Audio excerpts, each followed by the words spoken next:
blind rivet. Yan. Yan, para kahit papaano hindi masyado mainit itong bubong natin kasi meron itong ceiling. Magandang araw sa inyo mga kaibigan. Ngayon ay magkakabit tayo ng ceiling sa ating owner type Jeep. Yan. Kasi ito ay steel top yung kanyang bubong kasi mainit kapag bumabiyahe tayo. Yan o. Steel top. Yero lang yung ating bubong, walang ceiling, kaya kapag na sinaga ng araw at nababad, mainit siya.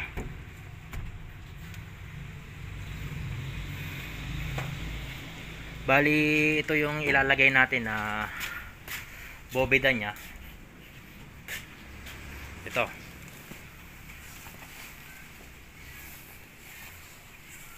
yan, nabili ko to dun sa bilihan ng mga foam.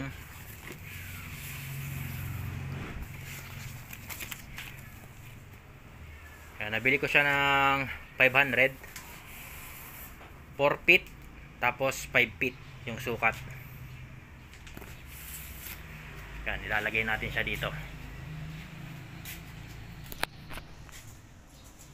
Bali, ang gagawin ko mga kaibigan ay ibababa ko tong bubong nya para mas madali natin na mailagay, kasi mahirap ilagay dito kapag dito ka sa ilalim, kaya ibababa natin to.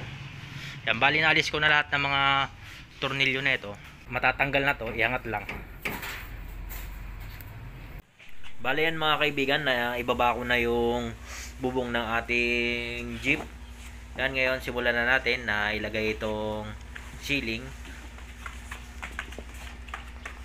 Sukatin muna natin siya para makuha natin yung tamang sukat niya.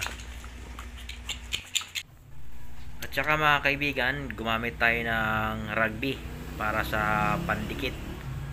Yan, buksan lang natin itong rugby para madikitan na natin itong ceiling ng ating sasakyan.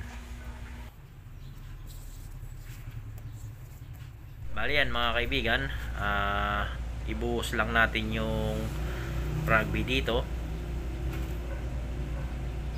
Yan, pagkatapos natin na ibuhos itong rugby, ano natin, ikalat natin siya.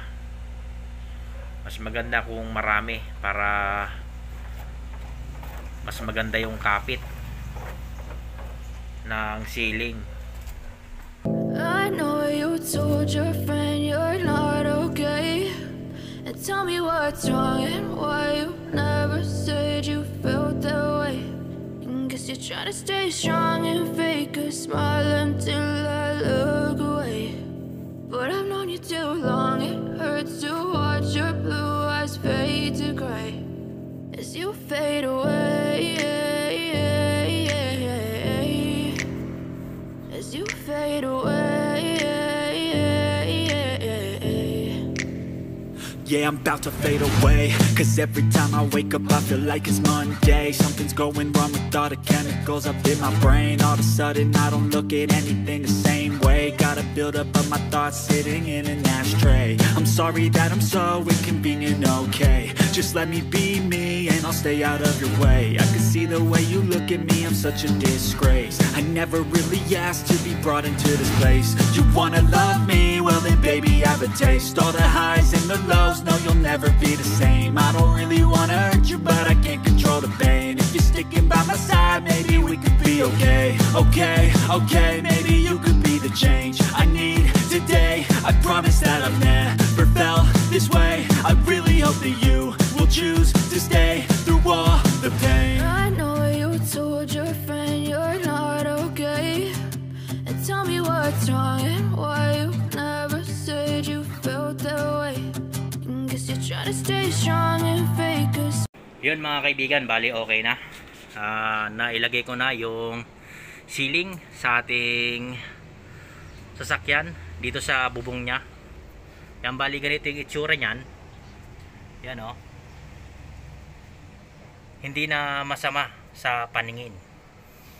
Ayos na. Yan, kung mapapansin nyo, ito yung nilagay natin na flat bar para pangpatibay lang. At ginamitan natin siya na blind rivet. Yan. Yan, para kahit papaano hindi masyado mainit itong bubong natin kasi meron to, itong ceiling. Yan, at dagdag forma na rin mga kaibigan, no? Yan.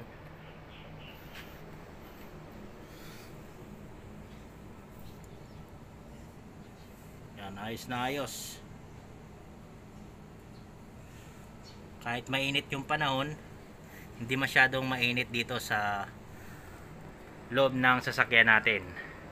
Kasi kahit papano, meron siyang ceiling. Pala mga kaibigan ay meron siyang foam, kaya maganda siyang pang ceiling at pwede rin siyang pang seat cover. Yun nga mga kaibigan, bali hanggang dito na lang. Sana nagkaroon kayo na konting idea sa video ito. At kung nagustuhan nyo, pakitapik naman yung like. At kung hindi ka pa nakakapag-subscribe sa ating munting channel, ay pakisubscribe lang. At pakiclick na rin ng bell icon para lagi kang updated kapag may mga bago tayong video na i-upload. Hanggang sa muli mga kaibigan, God bless and ride safe!